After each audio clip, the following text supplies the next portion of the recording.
We're live talking about your next championship. Huh? There's something in my eye. Something in your eye. Championship eyeballs.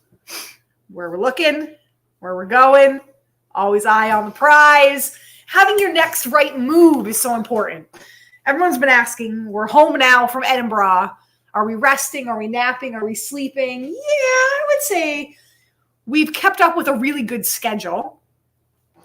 The beauty of Edinburgh being 5 hours ahead is that here on Eastern time, we're tired by like 8, 9 o'clock at night, and we're getting up at 6, 7 a.m., which is perfect. So that's really key. So we are resting, we are recovering, but we have our next thing planned. So for me, I have a TEDx talk, which I'm super excited about at the end of this month. Then we're off to a mastermind in Texas with our peers and our group. And then in January, I've just secured the date for this. I don't even know what I'm really calling it yet, but it's a half day. It's like 4 hours, and it's going to be my solo show followed by a workshop on how to live regret-free and live life, having the courage to live life true to yourself. And it's kind of tying in my show, my TEDx talk, and the agency work that we do. Mm-hmm. And it's the first time that I'm ever putting on my own kind of like, or our own kind of big event. So we've got the next game day, the next championship, the next goalpost thing planned. Yeah. And why is that so important? I don't know. Tell us. When I was at Hollywood Fringe and I was doing my show, I got nominated for Best International, top 5 Best International. And I was there at the award ceremony, and they were calling out the names, and they called out the winner, and it was not me. And I was like, cool. And my friend who was sitting next to me was like, oh my God, like, aren't you so upset that you didn't win? Like, aren't you so sad? I was like, no, because I knew as soon as I left Hollywood Fringe, I had Hamilton, Ontario Fringe, I had United Solo. Edinburgh wasn't even like, it was kind of in the back of my mind, but I didn't think I was going to do it so quickly. Yeah, because that was a year away. But I already had the next thing planned. So what happens is that you don't dwell on the current situation when you've got the next championship, the next goalpost, the next thing planned. Like, you don't have time to dwell in disappointment or sorrow. And I think that was what was really great about Edinburgh. If you watch kind of some of our other lives, you know, where I got that really crappy review in the beginning and then ended up, you know, winning an award and having a great review. The beauty of performing every day is that I didn't have time to kind of drown in my sorrows and go, oh, somebody wrote me, you know, this crappy review and they hated the show and they said all these mean things. And I was like, I got to focus at the task at hand, which is serving this audience and delivering this message and being here and present today. So I think when you don't have the next thing planned, you focus on the negative, you think about everything that went wrong, and you're really off track from your purpose when you don't have the next kind of thing planned. So what do you have? That's what I got going on. What do you think about that? Or what do you got planned? We're working the agency now. Yeah, I was going to say, it's us together. There is no like you, like even planning your show in January. Yeah, definitely. Like, that's a big, like, and that's the, like, even Edinburgh, like we did everything together. Like, oh my gosh, it was daily. I mean, like me as the visionary, driving it forward. And you're like the, let's make it happen, baby. Let's get it done. Yeah, what has to get done to make that happen? Which is what you need, again, when you're building something, growing something. There's almost always somebody out in the front being kind of the face of it. And then there's like the real people holding down the fort, making things happen. Everybody always thinks, I laugh because I tell people, everybody always thinks like I'm the face of our business and I'm the one that makes things happen. And it's like the opposite. It's you behind the scenes. Like without you, without your team, you would never be able to fulfill. You would never be able to you wouldn't even get to the point of where you need to be without the people behind you nudging you forward and helping you forward. Yeah. Right? Like we've talked about before, where it's like you have a game plan to get to the starting line and then you have a game plan to get to the finish. You know, you could get to the starting line probably on your own, but you're not going to get to the finish line on your own. No way. Yeah, Never. and we always say, like, even yesterday, like we were talking about like Lisa doing this event, I'm so excited. And we always say like the main reason why most people don't even start is because they don't put a date in their calendar. Yeah. Or they don't sign that agreement, or they don't pick a start date and go, okay, that's it. And it's fear, it's money, it's all those things. But at the same time, it's like, well, that's what's holding you back from getting to that next thing. Like Lisa said, like, that's just the start of it. Yeah. That's the fun. Yeah. Then it's like, okay, great. Now we have a date. Okay. And now what are we going to put together for that date? And then it's like, okay, now we got to get there. Now we got to finish it. And we got to fulfill that date. Edinburgh was 8 months of preparation. And I'm so glad that I was able to bring my show with that level of expertise and professionalism and connection. Mm-hmm.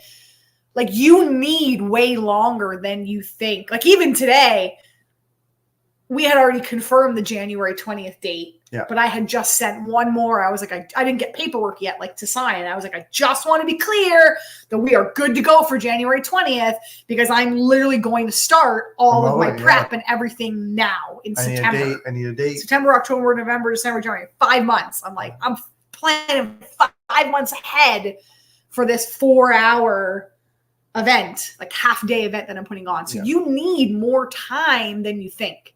I don't want you right now. We don't want you right now thinking about, what am I doing next month? What are you doing in January? Yeah. What are you doing in the spring? I mean, if you're a speaker and you want to speak at events, they're already into fall next year, booking their speakers and planning. Who do you need to hire? What team do you need to help you fulfill these game days and these championships and these dates that you put on the planner? Because your planner sets you free. Your planner is the thing that I know, okay, those are your commitments. Those aren't the things that you think you're going to do. That would be nice if you did. Those are your commitments. Like in January, I had Edinburgh in August on the planner. Yeah. Right? So I encourage you to really look at, in your business and in your life, what's scheduled. Not what's thought about, but what's scheduled. And even that too, like I found with planning Edinburgh, was like, it was just like one thing a day. You know, like if it was okay, I need that, I need that ad this size for Friday. Okay, that would be the thing I would do today. And it doesn't become overwhelming. Yeah, versus like, runway. Oh my God, there's a list of 3,000 things and they all have to be done by August. I used to be really bad at that. I used to be really bad at thinking I didn't need as long of a runway as I needed. Yeah.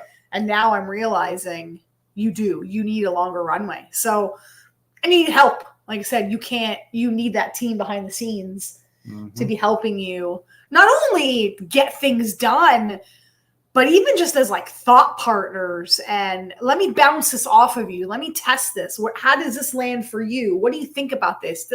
You need people to help you bring your vision forward in all sense of the word. Yeah. So you need more time than you think that you need. So post here, who's ever here watching, tell us, like, what do you have anything planned? What do you have coming up? Are you giving yourself a longer runway?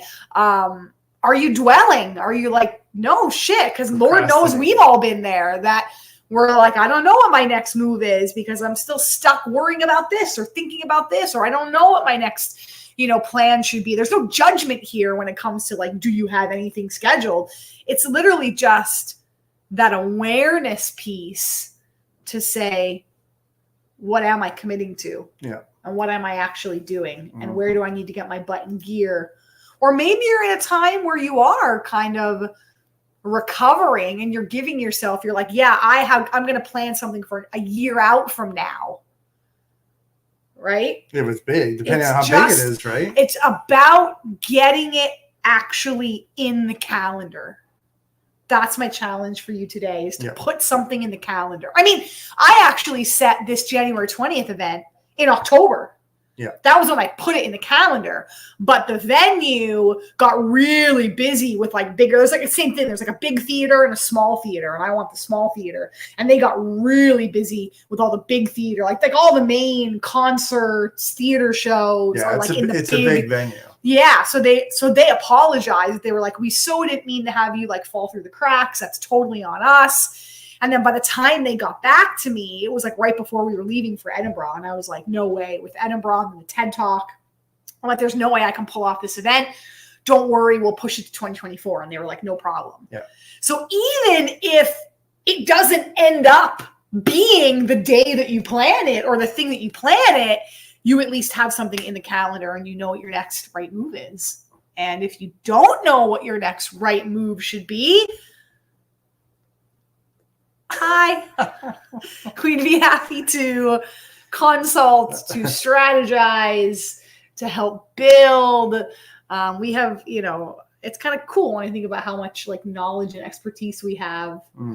And how many things we've built and helped other people like, build. It's just cool. Like we're building this whole private label, what are they called? Nutraceuticals, like herbs and supplement line more herbal, with a holistic doctor. And I'm like, that is so not my, like, I was like, I have no idea. And you were, I'm like, I can write the content for you and help you with the content. But you're like, oh yeah. Cause you did this whole like, because we did, a couple things. Other thing. Yeah. Like, so it's just, it's kind of cool where you're like, oh, that's not my expertise. Go talk to Lisa. Or I'm like, I have no idea. Go talk to Eric. Yeah. We just have a lot of, experience between us and we're generous. And I think that's the last thing I'll say is sometimes I get stuck in like, are we too generous? Because sometimes we help people and they don't help us back. Or sometimes we give opportunities to people and we don't, get anything back. And sometimes I'm like, oh, but then I'm like, no, karma, don't mess with karma. Karma always comes back, good and bad.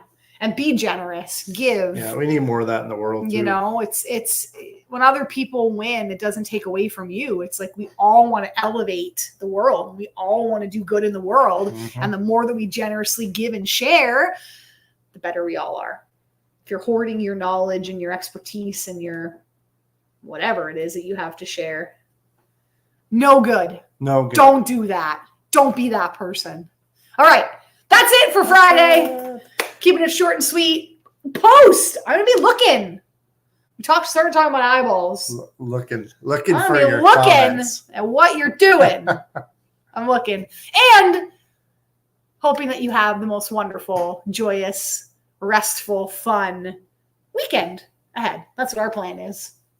I have a birthday party to go to for a little man. So that'll be fun. Swimming birthday party. If it's warm enough. Oliver's like, is there a pool? Yes. Is there cake? Yes. And then he goes, what flavor is the cake? I'm like, I don't know, Oliver. I didn't ask them what flavor of birthday cake, that they're putting out. So, hi, Bonnie. Oh, we froze. There we are. Hi, Bonnie. Oh my gosh. Same thing with you. Bonnie, I'm gonna email you. I know you're like, she wrote a children's book. Cool. And she's doing like all sorts of really cool things. Love it. I'm gonna reach out to you, Bonnie. Glad to see you. And have a good weekend, guys. Bye. Bye.